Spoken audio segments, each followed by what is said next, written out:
first place.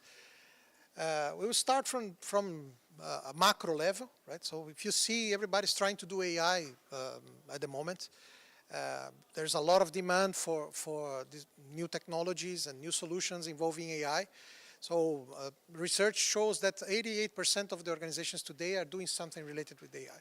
Right? So there's a lot of people trying to pursue new solutions and to embed AI into their own day-to-day activities. So there's a lot of high activity in there. But 2 out of 3 organizations cannot scale whatever the experiments that they have into production, right? So if you think about, I have a business process in my organization. I would like to embed AI in there. The first idea looks phenomenal. I start the implementation of a pilot on everything. 2 out of 3 of these pilots are not basically going into production. And for the ones going into production, right, so for the 1 out of 3 that goes to production, only 5% of them, they can show real value to the organization that can be quantified. Right? So if you're trying to deploy AI in your organization now, right, let's say that I'm working in a marketing department, for example, I have a great idea to use AI to automate campaigns or to create a new product to my customers or whatever. If I go to my boss to ask money to deploy this, I need to have a robust case to show the value, right? And these statistics shows that this is not an easy thing to do, right? In order to deploy a proper solution that runs in production on a safe mode and generating value to the organization, only 5% of the companies are able to do this at this stage. So there's a big gap in there on what is the intent of using AI and when you really succeed doing it and you can do this on a sustainable basis, that's actually adding value to the business that you can prove mathematically in terms of numbers, right?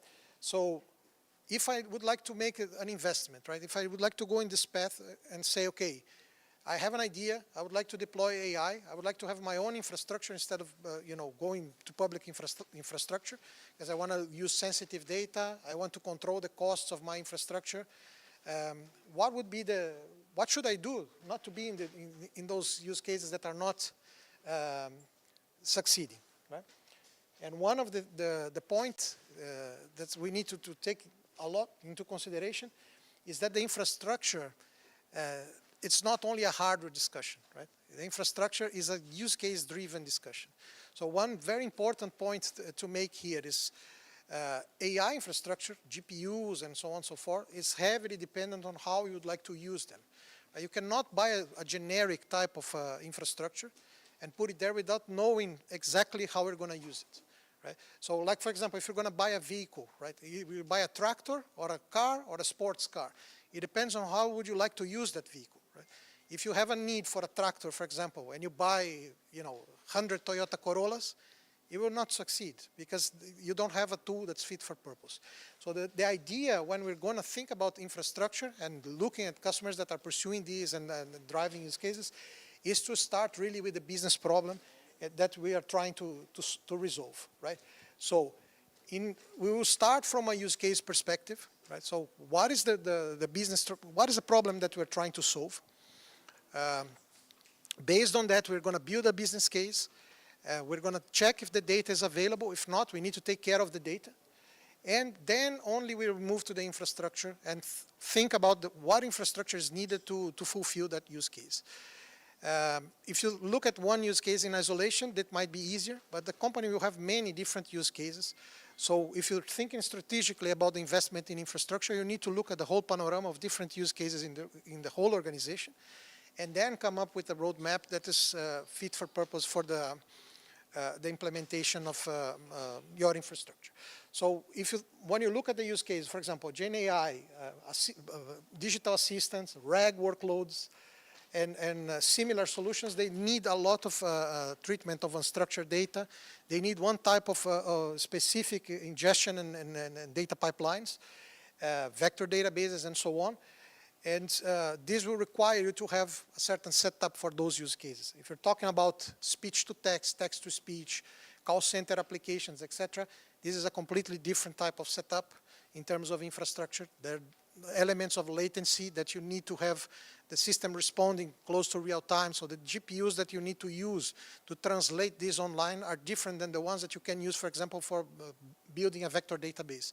The vector database can be loaded during the evening or out of hours in a time of less workload, while the other one is like an immediate response, like or a chatbot, for example, needs to respond in a millisecond so that you can have a good interaction, a good customer experience. So different workloads, right, will require different infrastructure. The third example are vision projects or predictive and machine learning workloads. So you have to train your own machine learning models, which is also a batch type of process that needs to run in a different way. So I think the message here is, if we're looking at this different workloads, we'll need different requirements in terms of the infrastructure.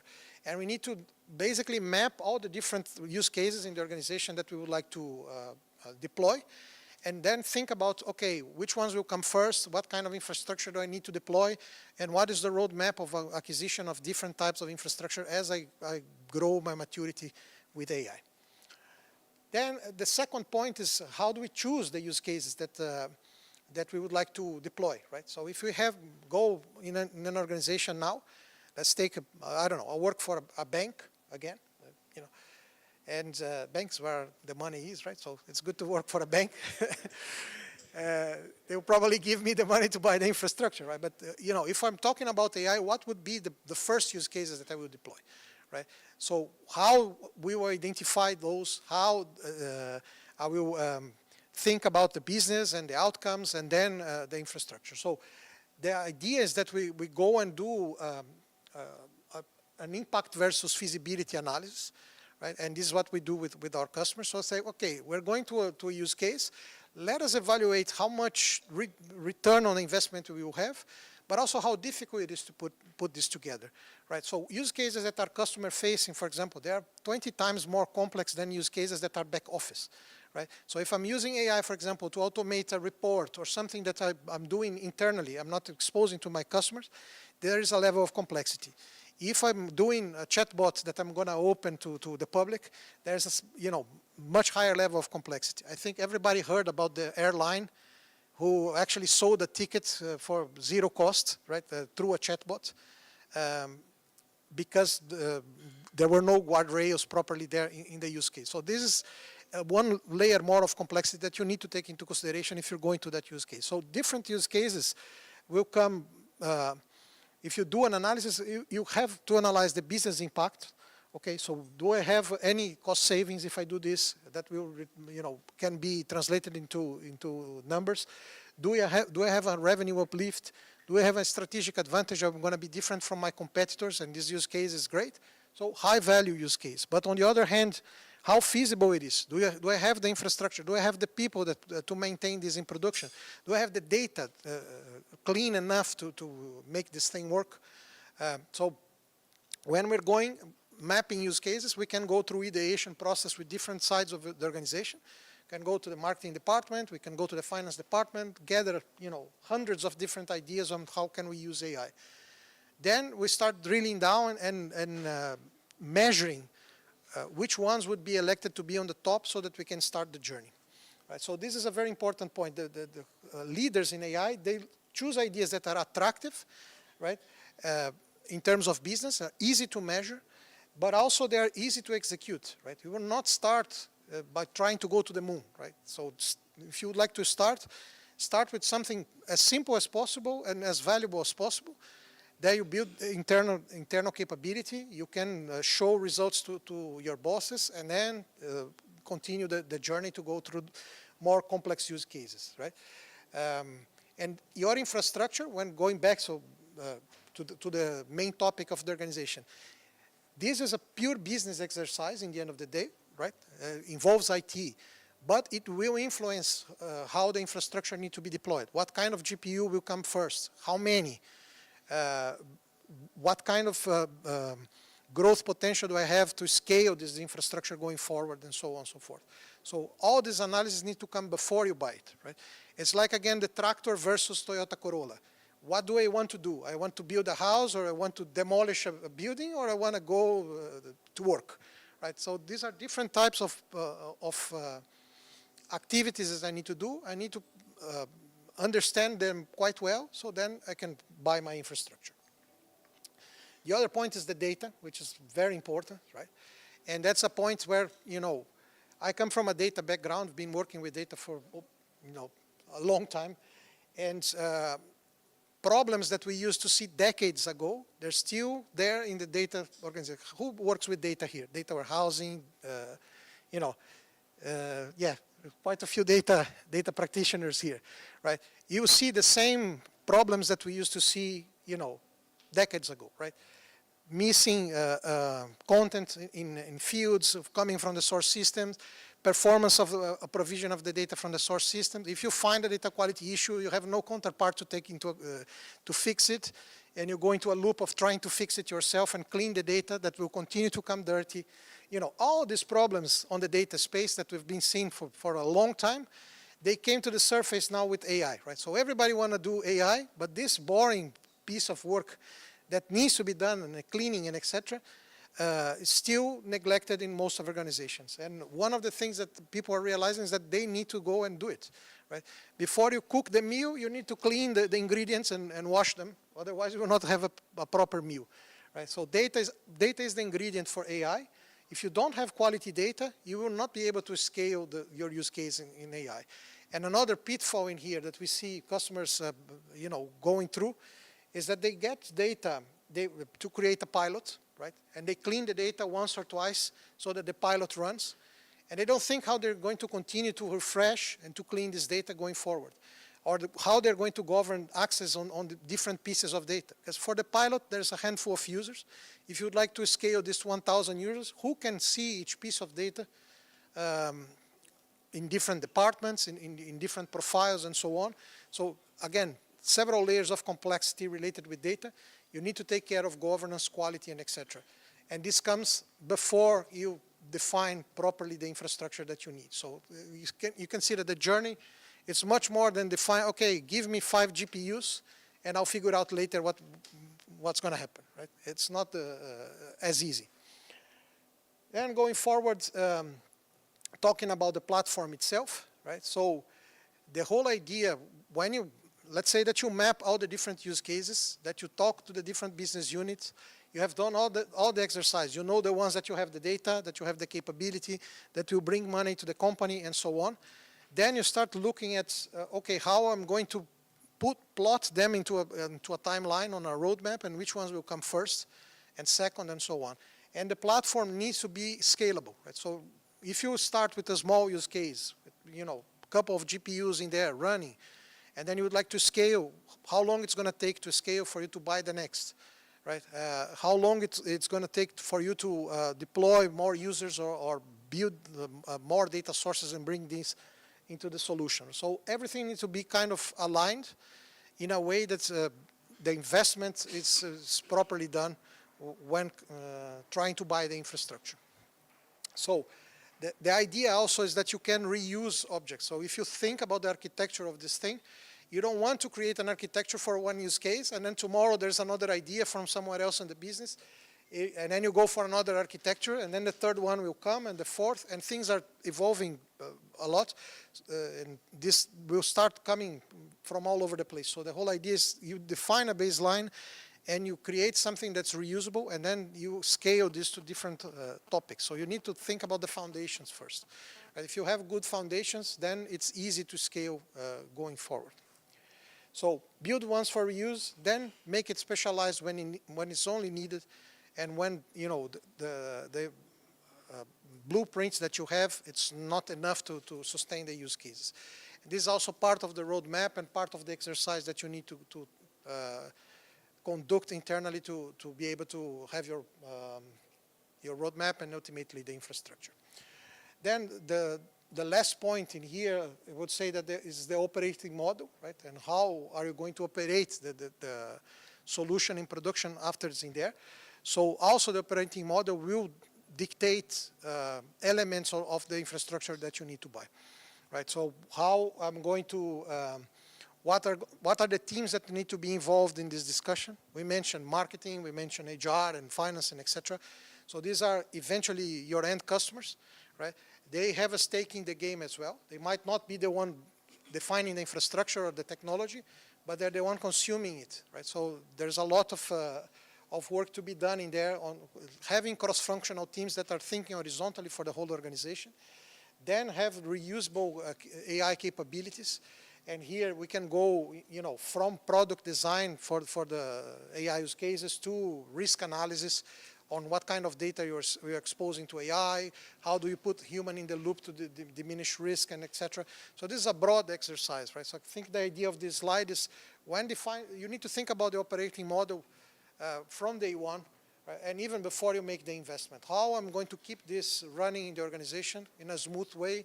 How do I ensure that it's secure, it's fit for purpose, and everybody that is going to be impacted by the implementation of this AI solution has been taken into consideration. If you think about even HR aspects in here, so for example, if I'm doing a certain job and I would like to introduce an AI tool, right? How is my team going to be trained and be prepared to use this AI tool in a proper way, right? How am I going to enable these people to be there? So all of this will also be part of the prioritization exercise and the roadmaps. So for example, if I have to put a solution in a call center and I have to train 300 call center operations, this is more complexity for implementation, right? So this use case probably is not the first one that I need to go because it will require a lot of maturity in terms of managing the AI capabilities of the company. So executive decisions focus on the reusable capabilities, but they're not isolated projects. You need to look at them horizontally, and the whole picture needs to make sense. Then the idea for the roadmap here is that you have a single roadmap for AI, right? But you have 3 different coordinated paths, right? So which are very important. And you start with a phased approach. So the first, you have a phased transformation, where in the beginning you have the quick wins, right? The use cases with high impact, low risk, workloads that are easy to manage, clear success metrics, and things that are tangible, that bring value and will allow you to start the journey. Then on phase 2, you start scaling this, right? So, I have a small use case with a very limited amount of internal users. Then I start going to a larger user base, or external users and customer-facing use cases. And then on phase 3 is really when you optimize and start, you already have scale to think about these things because they are in production already. And then you start monitoring and shaping the whole solution landscape in a kind of a coordinated way, right? So our recommendation is always use a phased approach. Don't try to go to initially to a use case that is going to have to scale too quickly, especially if you want to buy the infrastructure to do that, right? So the whole view of this presentation is infrastructure. So buying the infrastructure, it's for AI specifically, is different than buying CPU infrastructure that can be used multi-purpose, right?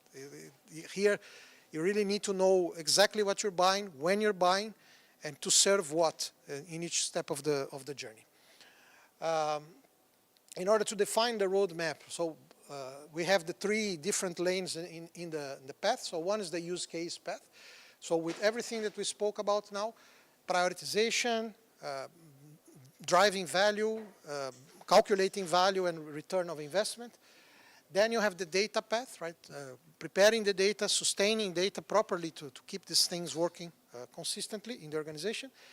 And the last lane is for the AI infrastructure. So how I'm going to deploy and buy infrastructure. The 3 need to be orchestrated together and put in a roadmap that makes sense for you even to acquire.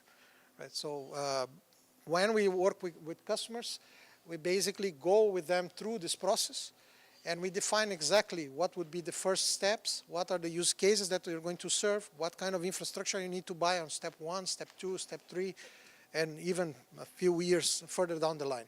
Right? How do you scale? How do you start with the most reasonable investment for that moment. So you don't buy a whole fleet of trucks if you have one guy to transport from A to B, right?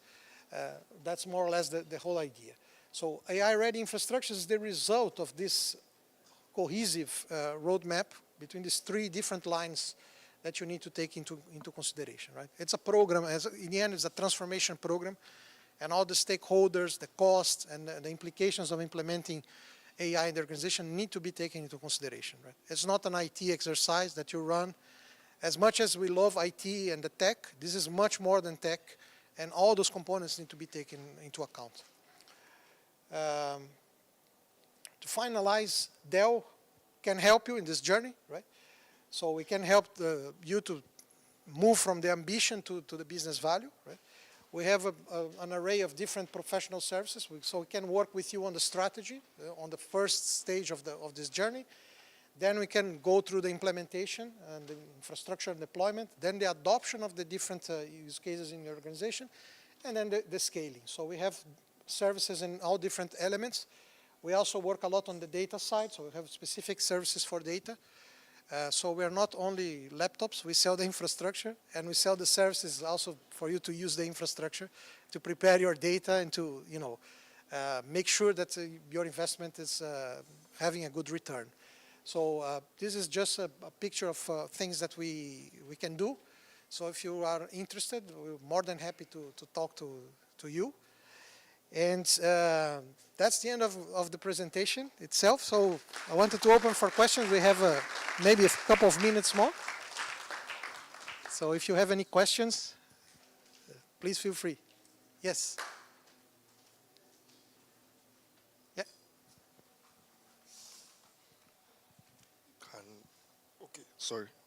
Can the AI infrastructure help with safety risk assessments? Yes. It can. Okay. So if they are how can we use the infrastructure exercise to collaborate with safety risk assessment? Well, it will make having your own infrastructure. So we're talking about on-prem infrastructure. That's what we propose for enterprise, right? We also sell infrastructure for the big cloud providers, but the focus here is enterprise. So having your own infrastructure is going to simplify your life a lot because you don't have data transiting outside of the organization. You can have the data constrained to your own environments. You can be compliant with GDPR and etc. and all the different elements around the security of the data and the outputs of the AI application, right? So that we take these elements in consideration in the roadmap when we're designing the use cases, right? Some use cases will require more, let's say, preparation in terms of security than others, depending on the nature of the data that you're handling, the nature of the decisions that you're taking with AI, right? We need to take this into account. So again, the mindset for security and for anything else, think about the workload and the business case. How bad could this be, right? Can I use AI, for example, to do brain surgery without any kind of supervision? Probably not, right? It's just I'm going to extreme here to tell you how do you need to think about the outcome before we even talk about the infrastructure. So these elements are taken into consideration, and having your own infrastructure will simplify this process because you're not outsourcing part of the security to a third party, and your data will not be transiting back and forth in external infrastructure. Yeah. So we have. I know you've talked majorly about infrastructure for enterprise, or does Dell provide infrastructure for individuals, ML engineers, that they can use personally just for learning? Yes. Yes. So it could go from, it can go from a laptop that you can run in your lab, right, to a AI-enabled workstation with GPU, up to a complete data center, with thousands and thousands of GPUs. So we cover the whole spectrum. There are products that are more consumer-based that will serve you as an individual, for example, or if you have a lab and you need more than one, then you can buy this in bulk. So we provide the infrastructure in all cases, right? So I, for example, have a laptop that has a GPU. I can run my own AI in there for pilots and that I run with my customers. So this is available if you'd like to have. Obviously, the size of what you can run in a laptop is different than if you have a cluster of GPUs, right? So again, the use case and the infrastructure need to be orchestrated, right? So that you don't, if you don't buy a laptop to carry a heavy load, or don't buy a cluster to do something small that you can do in your laptop. So that's the whole idea. Yes. We have one more question. I have so many people, so I'm going to stick around here. If you want, we can. Okay. After the session, I will continue here if you want to have more questions. Yes. Thank you very much for your session. So, as you mentioned in your presentation, you said that clean data, is the foundation of AI.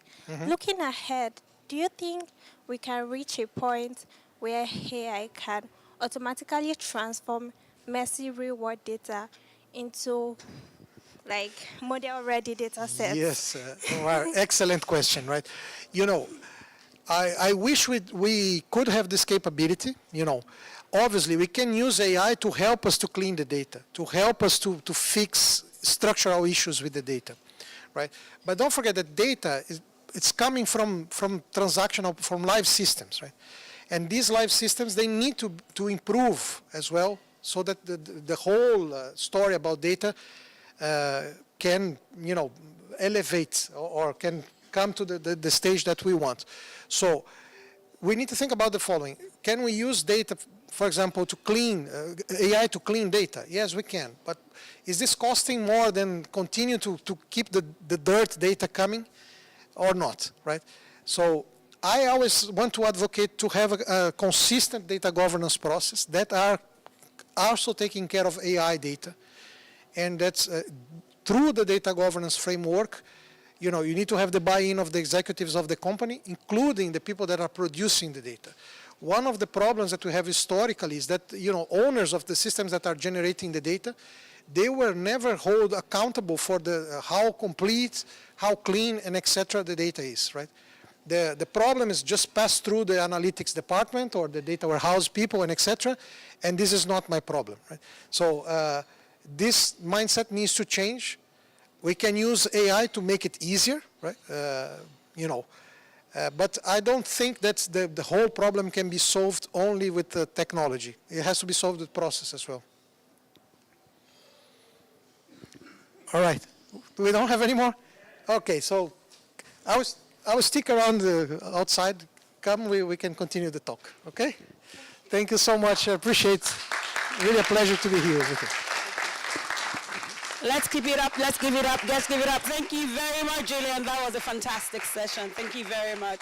And for as many people as have questions that they still want to ask, please feel free to just go outside to the lobby outside and meet with Julian. But from Blue Chip to you, we say a very big thank you. Oh, this thank is you yours. so much. Thank you very much. Thank you, everybody. So we can all move to the main stage now. Please do not go outside with your headsets. Drop them on the chair.